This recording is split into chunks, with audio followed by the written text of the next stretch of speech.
Muy bien, otro de los temas que habíamos planteado para compartir con ustedes en esta mañana de Buen Día es el referido a, bueno, qué viene pasando con la atención a los usuarios, tanto en el sistema público como privado, producto de esta pandemia de COVID-19 que se ha llevado todos los puntos y que hemos tenido de alguna manera altos y bajos en lo que es la asistencia en función de las medidas de restricción, de movilidad, pasando por consultas presenciales a semipresenciales, con algunos números telefónicos, otros presenciales. En el momento estamos transitando esa situación en la cual todas las consultas, o no todas, pero gran parte de las consultas, sobre todo en el primer nivel de atención no urgentes, son telefónicas, y nos pareció interesante bueno, conocer también la opinión de los usuarios en ese sentido, para ver si se están viendo perjudicados en algo o no, que seguramente sí. Pero Maggie, tenías algunos datos para compartir previamente a presentar a nuestro invitado, ¿no? Sí, nos parecía importante, previo a la entrevista, que seguramente va a ser muy interesante, definir un poco cuáles han sido los planteos o las restricciones en esto de la atención a la salud. Bueno, en la última resolución que hace la Junta Nacional de Salud junto a la Dirección General de Salud del Ministerio de Salud Pública, con fecha del 8 de enero del 2021, se determina que para los departamentos de Montevideo, Canelones, Rocha y Rivera, pero a lo que se han acoplado la gran mayoría de los departamentos del país, con fecha hasta el 15 de febrero del 2021, se pide la aplicación de medidas asistenciales extraordinarias, ¿no?, para hacer frente justamente a esta nueva ola de COVID-19 que está tan complicada. Así que en esta resolución se autoriza a los prestadores de salud que integran el Sistema Nacional de los departamentos mencionados a establecer la consulta telefónica o de telemedicina como primera línea de atención, focalizando los recursos de atención presencial ambulatoria, de policlínicas e internación, asegurando la atención indicada de pacientes afectados por la pandemia. También establece como carácter obligatorio que los prestadores de salud de los departamentos referidos refuercen las modalidades de atención telefónica, las consultas y los medios de telemedicina, como les decía, de modo de asegurar la atención que sea efectiva para los usuarios y que además se pueda de alguna manera a través de la telemedicina detectar posibles casos de COVID o personas que tengan algún síntoma. Además, se deben asegurar la disponibilidad de consultas presenciales en todas las especialidades médicas y quirúrgicas que lo requieran. También se asegura en esta resolución la realización de todas las intervenciones quirúrgicas de urgencia y aquellas relacionadas con patologías oncológicas, y también se establece un programa de consultas médicas no presenciales preventivas para asegurar el mantenimiento del control y seguimiento de embarazadas y pacientes con enfermedades crónicas no transmisibles. Algunas de las cosas que tienen, digamos, prioridad es la capacitación y seguimiento del embarazo, la interrupción voluntaria del embarazo, la atención de personas en situación de violencia basada en género, seguimiento de personas que viven con VIH, atención a personas trans en proceso de tratamiento de hormonización, la consulta ginecológica y, bueno, todo, por supuesto, aquellas situaciones médicas que requieran sí o sí la presencialidad. Pero, de alguna manera, esto se ha llevado a todos los departamentos, donde la gran mayoría de usuarios, cuando necesitan una consulta médica, se los deriva a la telemedicina. Sí, y en ese sentido recordemos que el 72% de los médicos se concentran en Montevideo, lo que genera una disparidad entre el interior y Montevideo. Y bueno, y a pesar de toda esta situación, bueno, los usuarios reclaman de alguna manera que fundamentalmente los pacientes con patologías crónicas han visto postergada su atención, su seguimiento, y que para el caso específico de los adultos mayores tienen mayor dificultad para utilizar a veces determinado tipo de aplicaciones e incluso solicitar consultas por vía telefónica. Entonces, bueno, para ahondar un poquito más al respecto, conocer sus inquietudes y también de alguna manera sus planteos, ¿no? Porque cuando uno plantea inquietudes, también está bueno tener planteos alternativos de cómo solucionar esta situación. Nos acompaña Néstor Gurruchaga, quien pertenece al Movimiento de Usuarios de Salud Pública y Privada. Así que, Néstor, buen día, gracias por estar con nosotros esta mañana. Por la invitación. ¿Cuál es el principal planteo, la principal dificultad que es desde los usuarios se está percibiendo en el contexto de esta pandemia con otras enfermedades? Y la principal preocupación es la que ustedes se referían al principio, de que especialmente los enfermos crónicos, los adultos mayores con enfermedades crónicas, han quedado prácticamente sin atención y con muchas dificultades para seguir su patología, porque la atención es telefónica, muchas veces con teléfonos que no responden o no funcionan bien. ¿Eso es tanto público como privado? En ambos.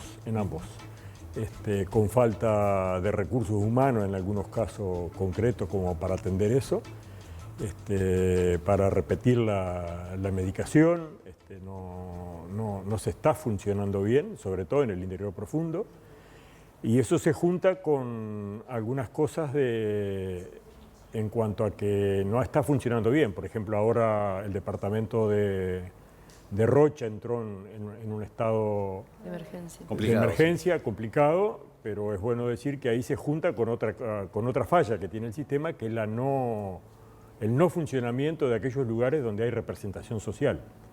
La mayoría de las juntas departamentales de salud, donde los usuarios tenemos representación y también los trabajadores, no están funcionando. La Junta Departamental de Rocha, por ejemplo, no funciona desde marzo de 2020, no se reúne. No se reúne la mayoría de las juntas departamentales de salud, la de Montevideo tampoco. Y tampoco hay representación de usuarios en la Junta Nacional de Salud, está acéfalo. Por lo tanto, los usuarios no estamos teniendo los lugares donde presentar nuestras inquietudes y nuestras propuestas y poder ayudar con una visión desde el lado de los usuarios organizados. Antes de entrar en esa desigualdad territorial que existe y que a veces uno le sorprende en un país tan chico que no se pueda generar igualdad para todos los departamentos, en el planteo previo que usted hacía, ¿ustedes ven la falta en la necesidad que entienden de un cara a cara con el médico o entienden que puede ser una opción la telemedicina pero que se tiene que garantizar que eso funcione de manera fluida? Hay algunas cosas que sí funcionan bien o pueden funcionar bien con telemedicina, hay otras cosas que es muy dificultoso, sobre todo para la gente mayor. Hay mucho problema en este momento por el encierro que implica la pandemia de salud mental, que no están siendo bien atendidos, pero hay un problema serio, no solo entre gente mayor, sino en los niños, en los preadolescentes, con trastornos de sueño, con trastorno en el horario de dormir. Hay mucha complicación y esas cosas son muy difíciles de resolverlas o de atenderlas a través de una pantalla o a través de telemedicina. Y hay cosas que sí se podrían hacer en forma presencial si se estuviera organizado de otra manera y se contara con los recursos, con otro tipo de recursos que no están planteados. Porque la pandemia ha dejado al desnudo las fortalezas y las debilidades del sistema de salud. Dejó patente alguna fortaleza que tenía el Sistema Nacional Integrado de Salud desde que se creó, pero también ha dejado arriba de la mesa claramente establecido cuáles son los cuellos de botella, cuáles son las debilidades que tiene. Y hay consultas que se programan para telemedicina que quizá no serían las adecuadas. Estamos recibiendo muchos mensajes de la audiencia por aquí de Paysandú. Dicen, yo tenía hora para dermatóloga y me hizo teleconsulta. Imposible, tenía que verme los lunares. ¿Cómo se reclama, ¿no? Para ciertas especialidades que se está dando teleconsulta y no es posible porque necesitan ver al médico cara a cara? Claro, hay mucha cosa que es imposible hacerlo a través de teleconsulta. Se necesitaría cara a cara y se necesitaría un primer nivel de atención funcionando de otra manera, y justamente allí es donde está, a nuestro entender, el principal cuello de botella o la principal carencia que tiene el Sistema Nacional Integrado de Salud hasta este momento. Es decir, cuando se creó el Sistema Nacional Integrado de Salud, se creó con tres ejes centrales o con tres cosas principales: cambio en el modelo de financiamiento, cambio en el modelo de atención y cambio en el modelo de gestión. Se avanzó mucho en el cambio de modelo de financiamiento. Es obvio que esto que tenemos ahora es mucho más democrático que lo que había, hay mucha más gente incluida, es poca la población que quedó por fuera de la atención, ya sea de los prestadores privados o públicos. Se avanzó bastante en el cambio de modelo de gestión, queda mucho por hacer. Ahora, donde menos se avanzó, donde está trancada realmente la reforma, es en el cambio del modelo de atención, porque eso implica o implicaba haber priorizado el primer nivel, y ahora todas las prácticas, todo lo que nos piden a la población en relación a la pandemia son prácticas de primer nivel: distanciamiento social, higiene, tapaboca, todas esas cosas son prácticas de primer nivel, y es en lo que el sistema no trabajó. Y nosotros tenemos una opinión que es muy clara al respecto. Centrar el cambio en el primer nivel implica hacer centro en la salud.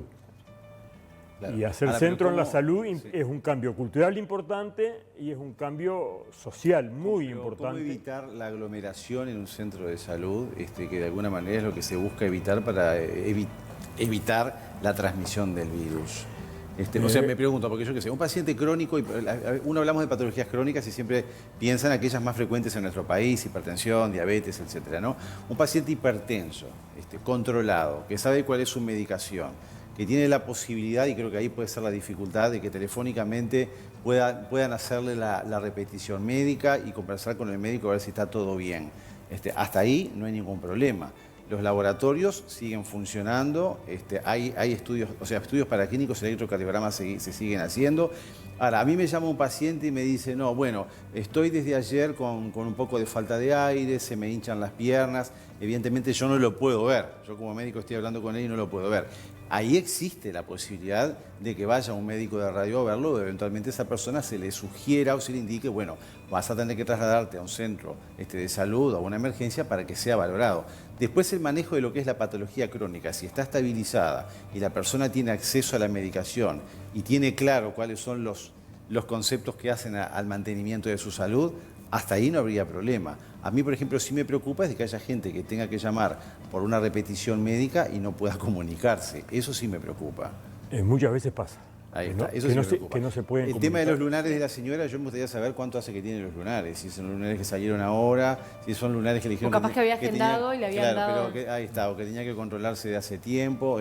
Porque también depende de las situaciones en qué momento se presentan. A mí a veces me llaman personas y me dicen, tengo tal situación. ¿Y cuánto hace? Ah, hace 2 No, años. estamos recibiendo mensajes de todo Entonces, tipo. Por ejemplo, una persona que espera un bloqueo de columna por un pinzamiento severo hace 15 meses. O sea, ahí está. hay de todo. Esas cosas, ahí está. Claro, porque además al no haber atención presencial, los especialistas que piden determinados estudios que tengan que ver capaz que con una futura cirugía, los estudios no se hacen, por lo tanto las cirugías se aplazan, por lo tanto hay una acumulación de cosas que es muy importante, pero muy importante. ¿Y cómo ha solucionado la gente del interior? Me imagino el interior profundo que necesita una medicación, donde tal vez en un día, en una jornada, visitaba a varios médicos, retiraba la medicación y bueno, eso tiraba para por lo menos un mes.